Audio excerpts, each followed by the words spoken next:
I'm putting a gun to their head. It's fucking good value. Free. You get access to it for free. I cry. I felt no value in it.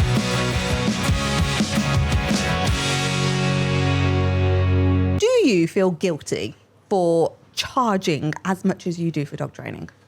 Well, as much as we do. Every single day, I cry at how much I'm charging someone because I'm putting a gun to their head.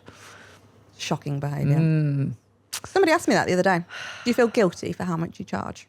What did you say? Well, firstly, Matt Elwell came into my head and I wanted to respond with, the only thing that I know that charges is a rhinoceros.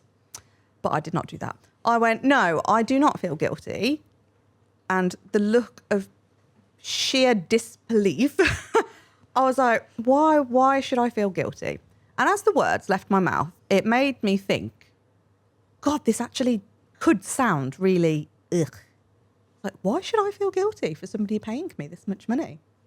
And when I explained it, which I hate doing all the... Justifying it. Yeah, and it does come across as a justification, and I don't like it.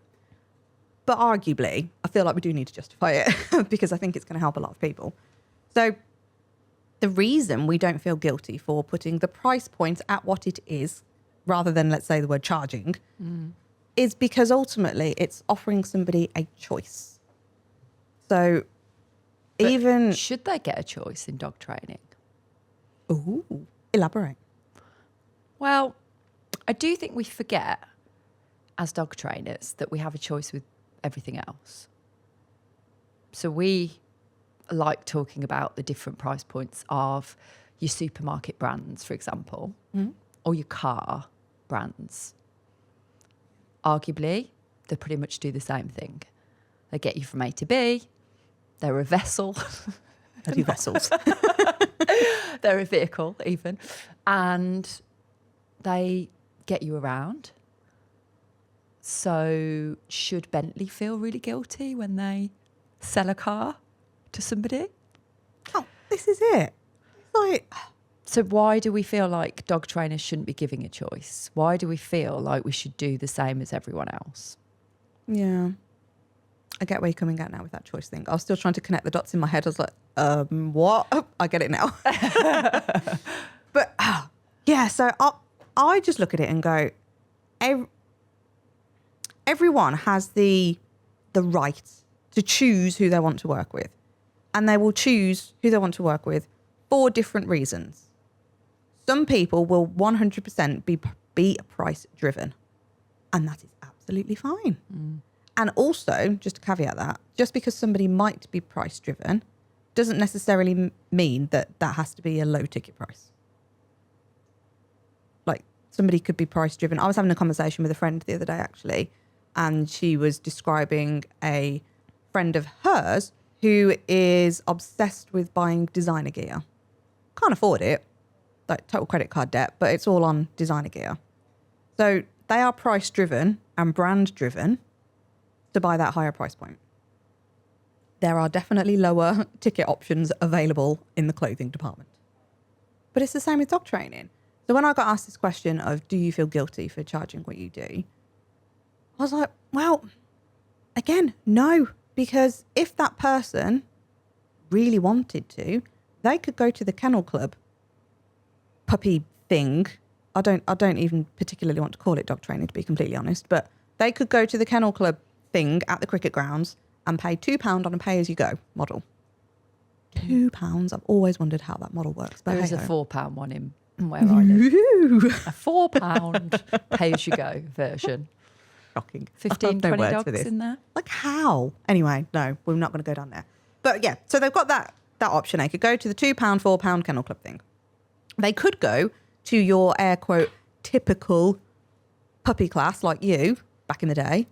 And I always forget what yours was, like 80 quid? That was in the end. Oh my God. Started as like 55. Fuck my life. Like what, 6 weeks? Yeah. Yeah, that was late 2000s. Not late 2000, like 2007, 8. It was started off at like 55 quid. And then it went right up to £80. That's how much it went up in all the time. I know. how am I working with you sometimes? I know. I didn't know any different. Didn't know what I didn't know then. It's true. This is true. But as soon as someone opened my eyes out to it, I went, oh my God, what am I doing that for? Yeah, no, it's all very true. It's very true. So you got £2, you got £50 to £80. I think some of the class type things now are around 120-ish. Yeah, you might. I've seen a you few might pay creeping up. up. To 120, 30-ish, maybe London areas or something. I don't know. Yeah. Well, I don't know, actually. One down by me, the one who you know as well, £120 for 6 weeks. Okay. So there's that. One-to-ones, what? I don't know, anything between 30 and 65. Yeah, Ish. typically, yeah. Maybe again a little bit higher in, like you say, London. So the question being, do I feel guilty? Well, that whoever's buying that product and service off of us now, because it's our dog training business, they've got that choice of all of those other models. Yeah. So why would then they invest in ours, which is upwards of £1,500? So what about if we were a pay-as-you-go that wasn't £2 or £4 a session, but offered exactly the same outcome, but were £100 a session? Would that be value for money? Oh, this is it. Who knows? It's not for us to say, is it? It's all subjective. You can't possibly apply any objective value onto your price point. And I think off the back of that, do you feel guilty bit comes, well, you're not making it accessible for everybody then. How very dare you? Yeah, this is an argument that we hear a lot, isn't it? But you're excluding people being able to get help. Is it not a choice to get a dog? Mm-hmm.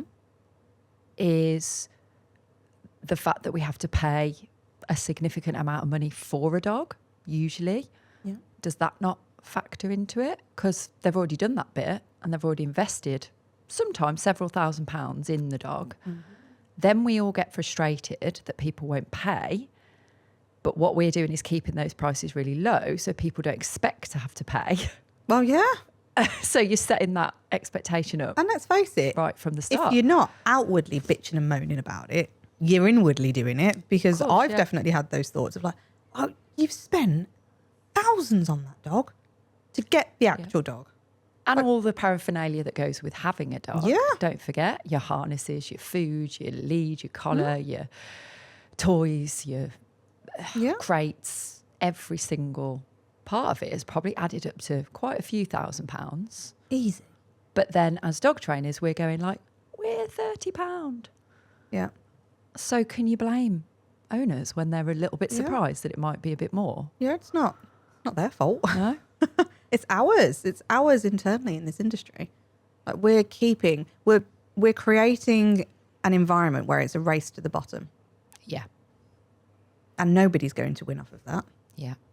And actually, going back to that example that we talked about with the pay-as-you-go class, you could look at those two examples and go like, hold on a minute, there's one person there paying, charging £2 and you're charging £100 for exactly the same outcome. Now, as a direct comparison, that's not great. However, what if that £100 class then turned into the creme de la creme of dog training classes and they were getting a much better outcome from that class, but there were similarities around it? Would that be different? Yeah. Again, I don't think there's any way of measuring it, because I don't think there ultimately is, actually. there isn't. No, because everybody's perception of it is different and everybody's like expectation of it will be different and everybody's experience within it will be different. Mm-hmm. And when you've got someone who hates that kind of group environment, there'll be people that absolutely love that group environment. And vice versa for like a one-to-one. Some people don't want that as much, but some people do. And Is arguably- it for us to say what someone should have or shouldn't have? No, absolutely not. Well, I don't think so. Because again, it's so subjective. Like, all you can do, in my opinion, is be yourself, offer the service that you believe is right. So even like in our business, I know we will come at things in slightly different ways. Like even down to some of the exercises, I know we teach it a bit different. But so we should. We're human. Exactly. And that's within the same business offering the same service to the same clients sometimes. Yep. So they're receiving arguably two different approaches, but we address it and we acknowledge it and go, do you know what? It's just another skill in your toolkit. But also, let's look at this same example in K9 Business Academy. Yep. There are clients that we both work with, but we have slightly different approaches with. And you've got strengths where there might be more my weakness and then vice versa. And that's okay as well. Yeah. So you can't possibly put, I don't think, a monetary value on, and this is that grey area, isn't it? Because ultimately you are needing to put a monetary value on your value so that you get paid to deliver what you do. But I think this is where it's really difficult when people ask questions of, well, what should I be charging then? Well, for starters, let's stop using that word charging. And I know it sounds like a really picky thing. And I know I jokingly keep referring to Matt, but it has had such a profound effect on how we do things because the language has changed to going, well, actually, yeah, charging does draw up negative connotations. It's like, oh, I'm being charged for something. I don't like it. Like, what's the cost? Like, the cost of something means technically I'm losing something.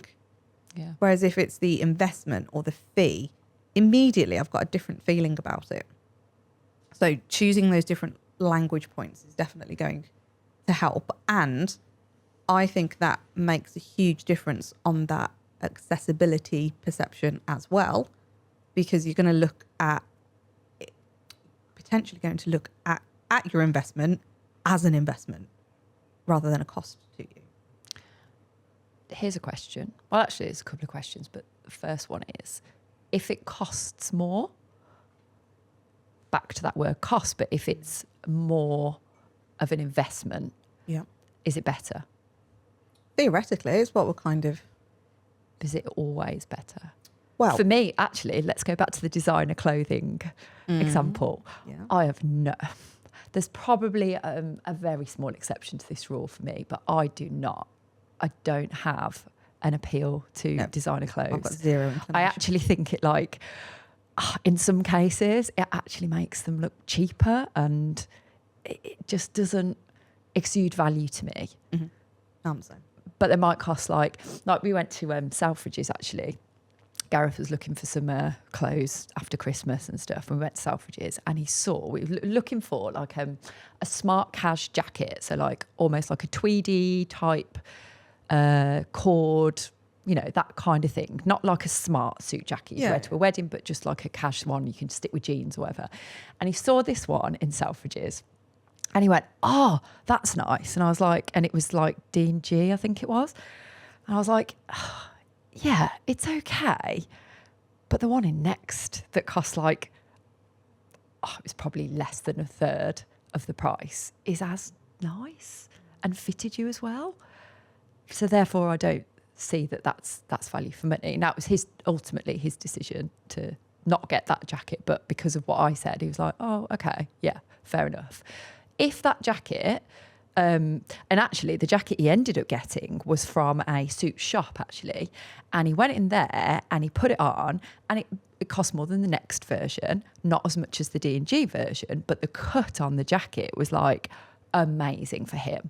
And as soon as he put it on, I went, that's brilliant. Like, you need to get that one because that's amazing. And he was like, oh yeah, it does fit a lot better, doesn't it? And it looks and feels a lot better. And I was like, that's the value piece for us. It was that it doesn't it's not the name of it. No one cares where that jacket was from. He's not going to say, oh, it was from Suits Plus or wherever it was from. It's like, it was from this shop in Birmingham and it looks nice and it fits well and it feels good quality and it looks like it'll last. And that's the value. Yeah. So it doesn't necessarily mean if it costs more that it is better, but it's what qualities make it valuable to that person, I suppose. Yeah, I think as time goes on, that perception around it being a higher price point, equaling better, is starting to blur a little bit. I always remember going to get, like when I went through like a really heavy phase of having time to go and get my ink done and all my tattoos. And there was a sign in the tattoo shop going like, cheap isn't better. Oh yeah, Or it's something similar. something to that effect. It's like, well, basically you pay for what you get for. So if you want a cheap, shitty tattoo that's not going to look nice at all, yeah, fine, go pay, and you pay decent prices here for a better outcome. And I was like, I don't even know how I feel about people putting those type of signs up, Yeah, because I know it's what a you bit mean. like, if you feel the need to say it, yeah. You're trying to address the elephant in the room that you know people are it's that feeling. justification bit Yeah, again. it is. And I was like, you can't justify it because it's a feeling. It's a perception of what somebody thinks they're going to get. That tattoo one is a good one, actually, because tattoos shouldn't be cheap. They're for life. Yeah. They're a big decision. It's a skill set and a half. Oh I'd my rather God. somebody who's been doing it a while and knows, has made all the mistakes and not done it on me. I'm happy with that. Yeah, yeah. But that's something that, like, we've both got ink and we both spend money on that. But I would rather go, I'm going to spend 500 quid on a tattoo than go and spend 500 quid on a handbag Yeah. by Chanel that I just don't think looks very nice and probably doesn't serve the purpose that I want it to. Mm-hmm. But that's my choice. Don't you feel guilty for not giving Chanel your £500? I'm sure they're crying because I'm not a customer. Sorry, anyone that works for Chanel. But it is. It's that. It's not for us to say. No, and again, it comes back to you can't. And I don't think anybody should feel guilty about putting whatever price point out there at. We've done it before, and if you've not seen it, we've done like a money masterclass over in the pod classes. We've popped that in the membership. And on that money masterclass, all the M's, we went through really understanding your numbers. And I think that does, it's a really good starting point, I think, to look at where should your price points be. Yeah, because it can feel like, well, how do I even start to think Like of a figure? literally, it's weird trying to describe it on it because for an audio, it's like lick your finger, stick it in the air. Yeah. Like, where do I get Stick a that? pin, yeah. Where do I get that price point from? So I do think it's really important to know your numbers, because let's face it, if you are going to do the average, and let's go back to the 80 quid 6-week puppy class thing. Well, if your bills are 1,500, £2,000 a month, let's say, and that's your input that you have to put in, or even half of that, like even if that's £1,000. Does your, like, how many, I can't remember what number I said now, how many 90 quids, 80 quids do you need to sell A lot. My to maths bring is that terrible, but a lot. to bring that money in? How many on a recurring basis do you need to be doing it?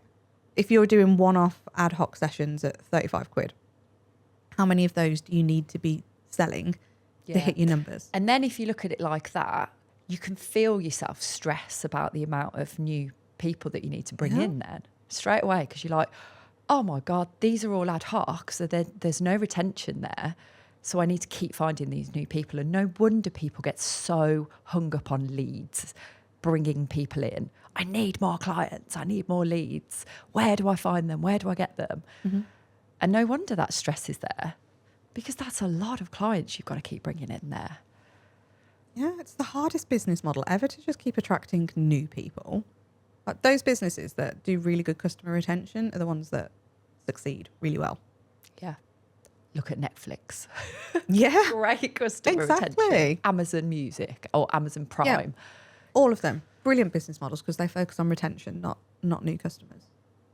Weirdly, I think Sky still has the new customer model. They don't look after their existing customers. They'd rather lose you and get a new one. There's in. there's still a lot of companies like that. Virgin are like that because we recently left Virgin. Yeah, but no, it's interesting. Bit of Yeah. tangent, but yeah, interesting.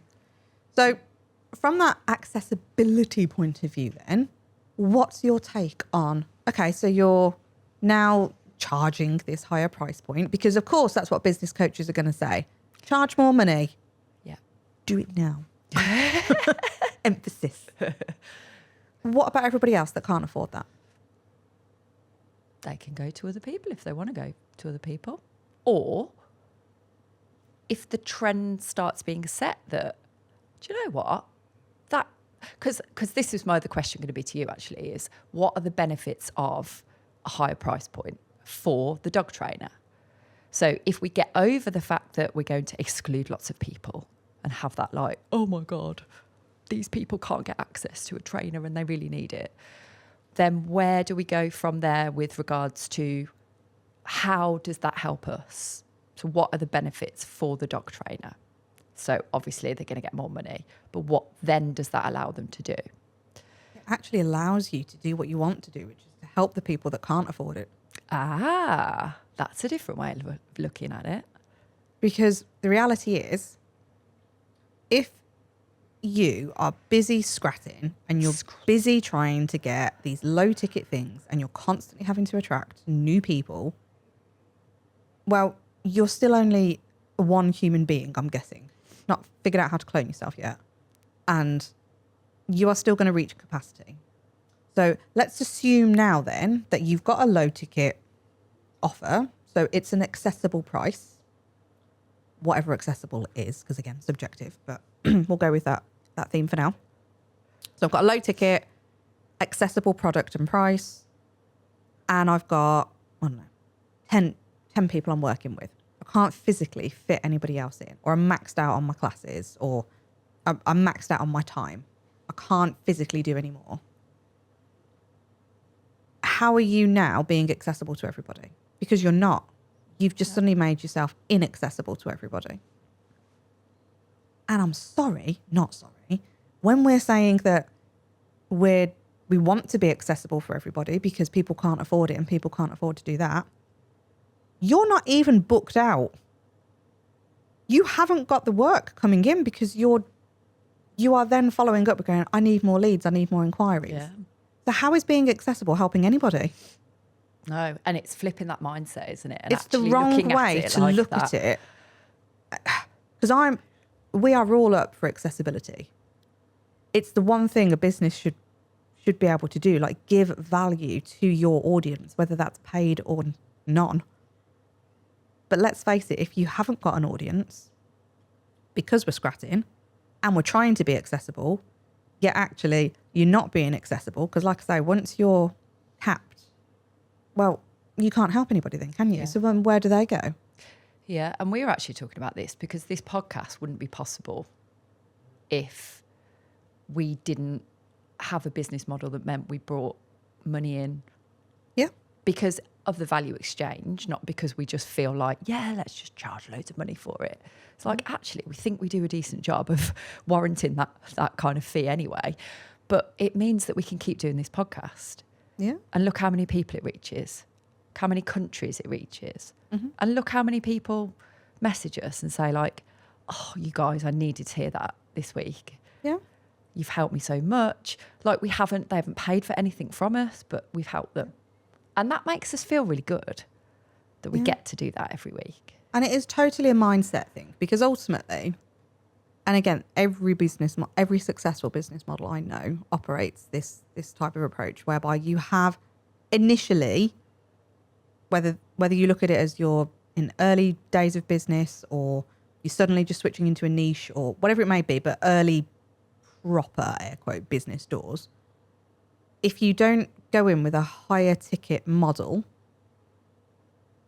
you're going to be stuck really quickly, because you're either going to have something that sells incredibly well at low ticket, and then you've got to get staff and extra support and extra systems, and all of which is doable, but you're still going to be very time heavy, even if you go down that online route, which again is not a conversation for right now, but it's a whole other thing.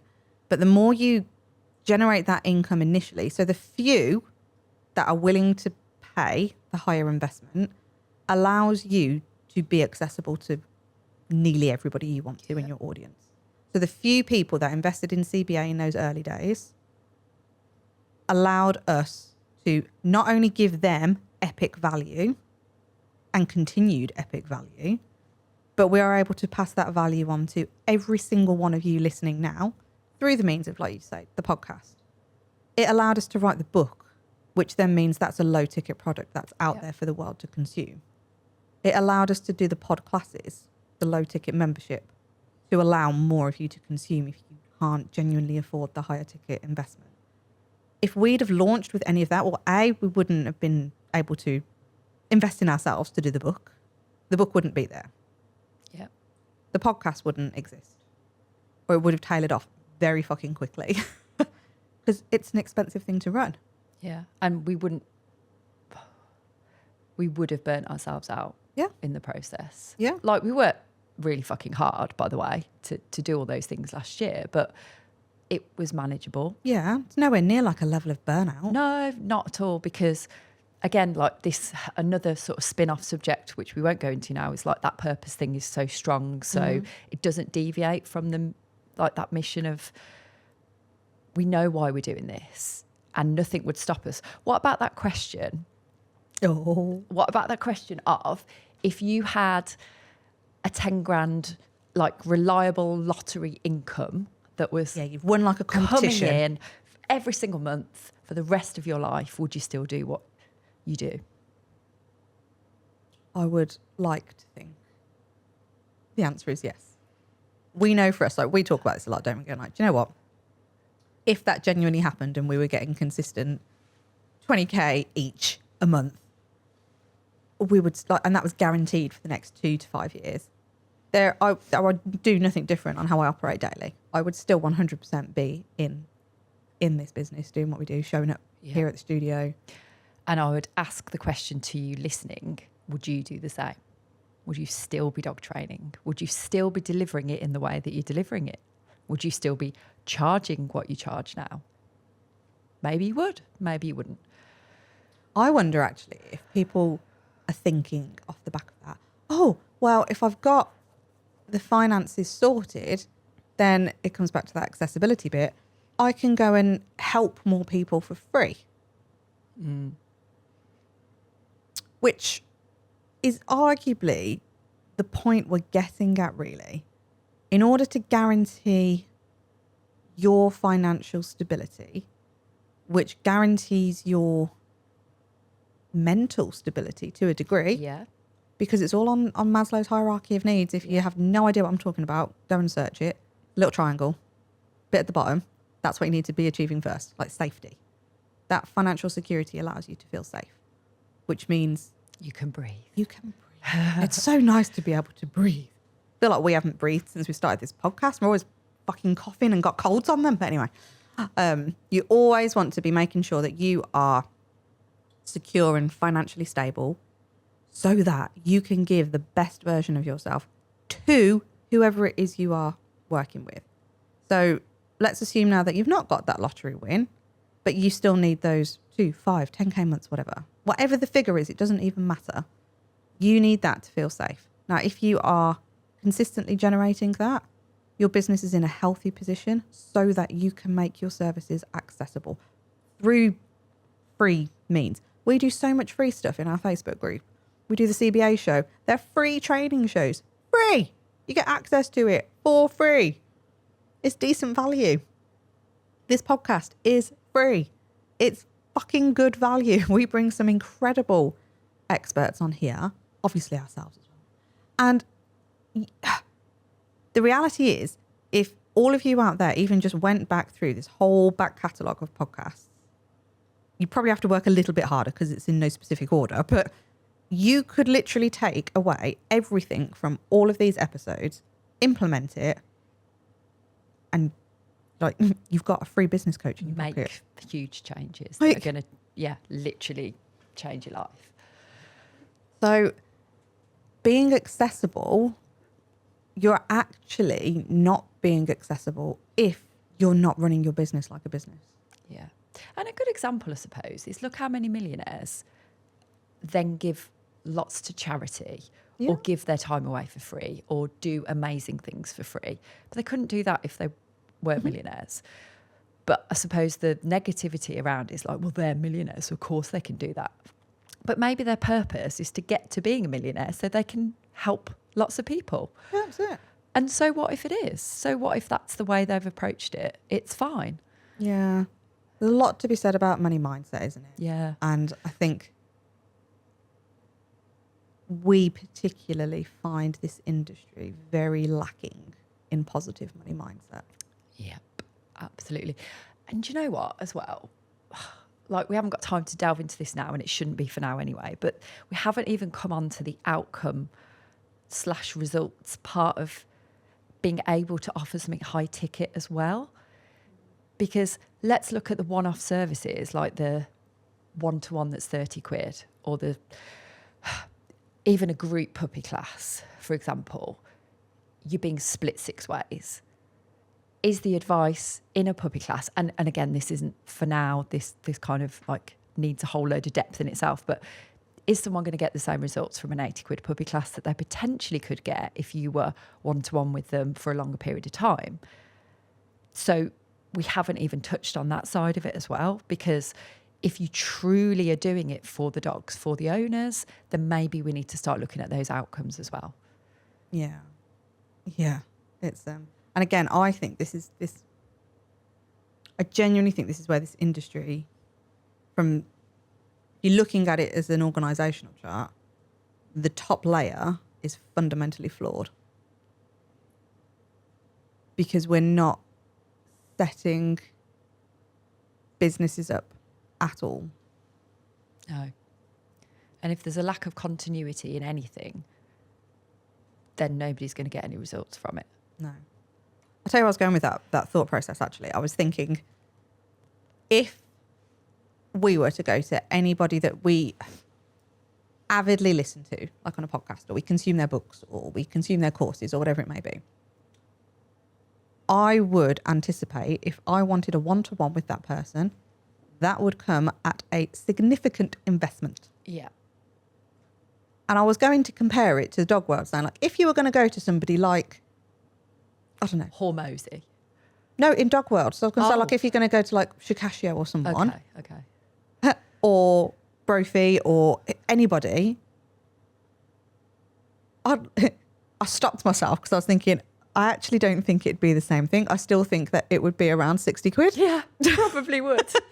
And I say this because I remember going to somebody a few years back, and I'd done a lot of their courses, and I really wanted a one-to-one with them because I'd done the in-person group stuff and I found value in it. But you know, when you just want like your question answered and you want your dog to be looked at properly, even though you all know it anyway, but you want that thing. So I was like, oh, can I have a one-to-one? 65. Really? 65. Wow. Which is why I got stuck when I was going, well, actually, in any other scenario, I would totally expect to pay a higher investment for that one-to-one. Did you do the one-to-one? I did do the one. And did you get, what was the outcome? I didn't feel the value in it. Yeah. And I expect that, yeah, that's what I expected the answer to be. I felt no value in it. And actually, let me just look back at all of the one-off one-to-ones that I ever did. I don't feel like anybody would have walked away with a load of value from that, even though I'm like verbal diarrheaing all of this stuff. Have this stuff. I might never see you again. Have it. And they've gone, oh my Jesus Christ, what the hell? But they haven't said that, obviously. But that's what they're thinking. Yeah. And if they're not thinking that, they're probably thinking, great, but now what? Yeah. I genuinely just did not feel any value from it. And probably because the brain starts to go, £65 for an hour. Like, I wasn't looking at the information that was being given to me. I was looking at the time. Yeah. And I was like, it doesn't... That's where that hourly rate thing just doesn't... It doesn't just do work, anybody does it? a good service at all. No, because you look at, like, I think we've mentioned this before, but you like the dentist or the vets, right? You go to the vets, might be more an apt thing. You might be in the vets 10 minutes, but your bill might be like 300 quid in that 10 minutes because that's what the dog needs to have the outcome. So like recently I lost my dog. He was on lots of medication. It was costing me like 250 quid a month or whatever. But for me, that is totally like a good exchange. I'm in there 10 minutes. He gets checked. He needs like slightly higher dose of medication. I come out with all these packets of medication, but I've got him for another month. Awesome. Like for me, that's a fair value exchange. Yeah. Now, if I'm being given those tablets and then if they don't work, that's a different matter. Like mine, my £200 bill. Oh yeah, you recently had a bit of a thing at the vets, didn't you? Still not done nothing. Absolute waste of money, that is. To the point it's made me not want to go back, which is ridiculous because he needs to. But again, it's this value perception of that time. And we've got to stop looking. I can't say it any blunter. Like, we have to start looking inwards at ourselves and how you feel about money. Because how you feel about money is what is showing up everywhere. And it means not only will you not achieve the financial targets that you want to, you are not helping as many people as you think you are. Yeah. And I would actually say, if you could look at it, you look at money in a different way, or not put your own perceptions of money onto other people, you'd be doing yourself a huge favour and you'd be doing everyone else a huge favour as well. But we think the opposite. Yeah. We think we'll be doing ourselves out of, like, I don't know, money, but we wouldn't be. Yeah. Or we think we're robbing people. I think this is that fine line in this industry, isn't it? Like, people can't differentiate, or they can, but that we're not brave enough to own it, because we want to do the kind, caring thing of like, but I really want to help them, and I love dogs and I love people, because Sometimes. but like, we go into that caring role first, but when it boils down to it, like, it's still money off the back of it that you're wanting. And I remember when we were doing the book, actually, and we needed to come up with that tagline to go like, what's the outcome from this book? And we were going, right, we was trying to put ourselves back into scratty dog trainer mind of, okay, how would we look at it? What would we like to have? But basically, like, you guys listening now, if you're thinking, I just really don't know where to start and I'm struggling, or even on the flip side, you're doing incredibly well, you're still going to have that fine line between wanting to deliver an incredible service so that your clients are happy, the dogs are happy, you know what I mean? Like, you're doing your best work, but also whilst being able to pay your bills. I genuinely do not know anybody out there, and we're working with people on a one-to-one basis that are very heavily invested on the dog side of it. Like, that bit shines through a lot more than the money. You can tell that that's the comfort zone more. However, when you start breaking it down, the reason they're coming on board is going, I can't pay my bills. I've been in my overdraft for about 5 years. And something's got to change. I now want to buy a house. I want to move country. Whatever the reason. I'm getting married. I've got no money now. It gets a bit serious. And I'm like, well, yeah, because they go hand in hand. Like, for me, it's unethical. I was like, unethical then. Unethical to run a business and charge money if you don't believe in your product and service. Yeah. And it's not going to do anything. It's a lack of integrity there. Yeah. Regardless at what price point you're putting out there, whether that's 30 quid, 500 quid or 2 grand. I don't care. It's not ethical in my mind if you're doing it from a money grab and delivering a shit quality service. Yeah. So just don't do it. But then on the flip side as well, it's also unethical to just give away everything and for you to suffer. Because if you're suffering, then your family's suffering and your friends are suffering because you're not in a good place.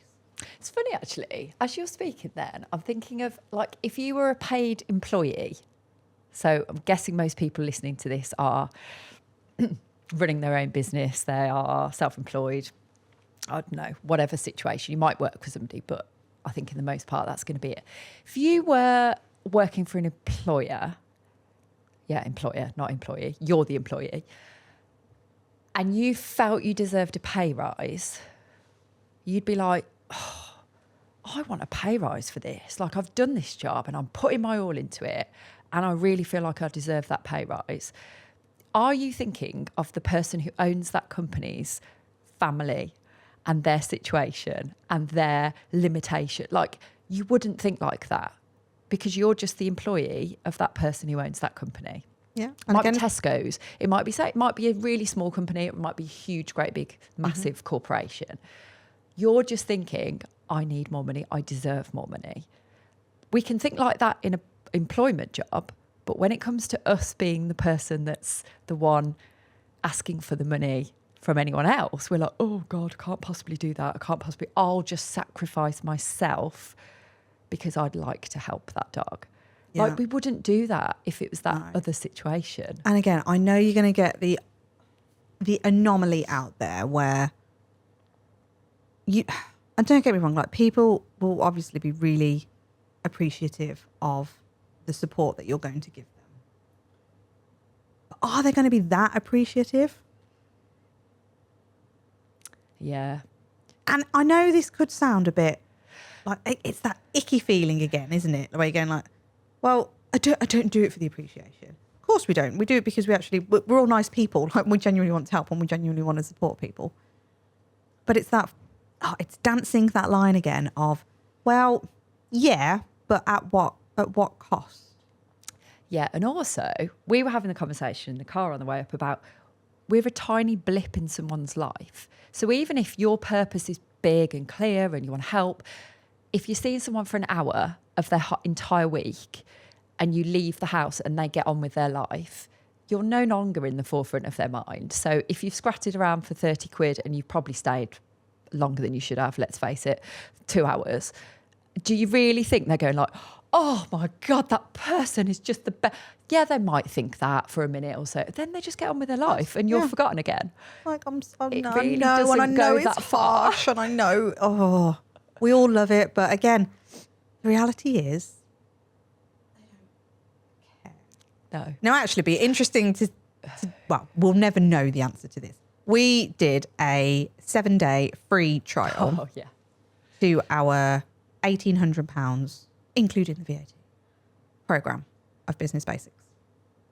I would say, I can't remember the exact numbers now, 50 odd people 50 odd, yeah. Took it up, yeah. enrolled in that for 7 days. I'd say we had two, 3 at most Yeah. messages that came in saying thank you, Thank you for it, yeah. and the rest, nothing.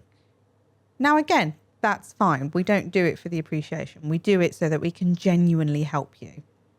But I can promise you now, we would not have been able to give you that value if the business wasn't making money. Because, well, how are we supposed to do that? And the other point I'm trying to get at is, out of those 50 odd people, 2 people said thank you.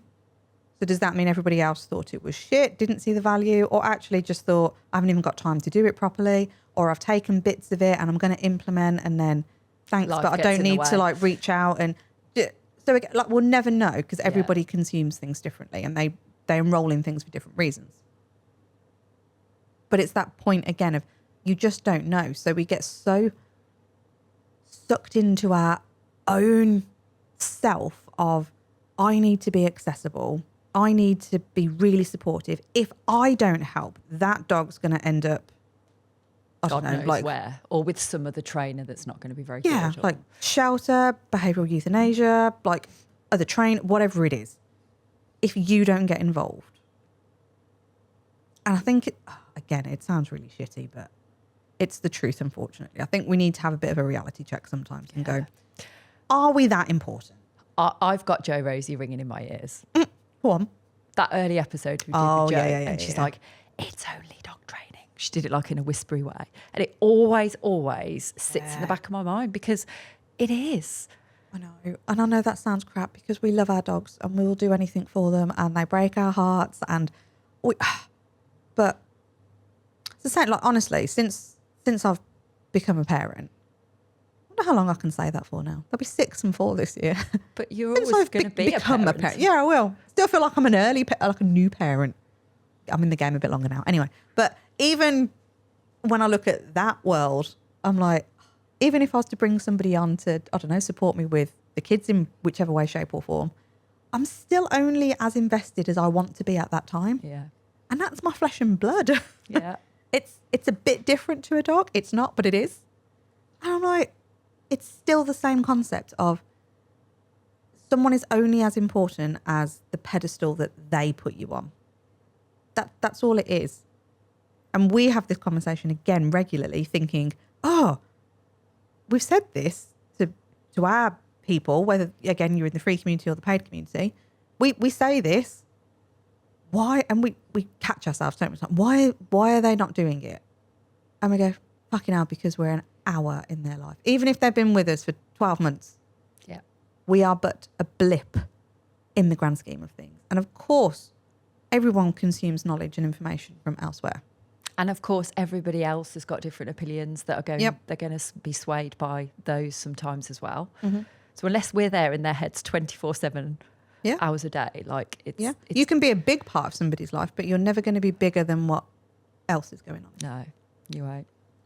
So I think the point of this episode is try not to get hung up about the money. Mm-hmm. Easy said than done. We will do another money episode because I feel like it's needed. We could continually talk about this. This could be the only thing we ever talk about. I and know. It would help. I know. But if you genuinely want to be accessible to everyone, you have to make sure that the business is looked after first. Yeah, put yourself first and put the business first. Yeah. If the business is not operating, if the business is not generating a turnover, you cannot possibly put that back in to make more accessible products. Sorry, not sorry.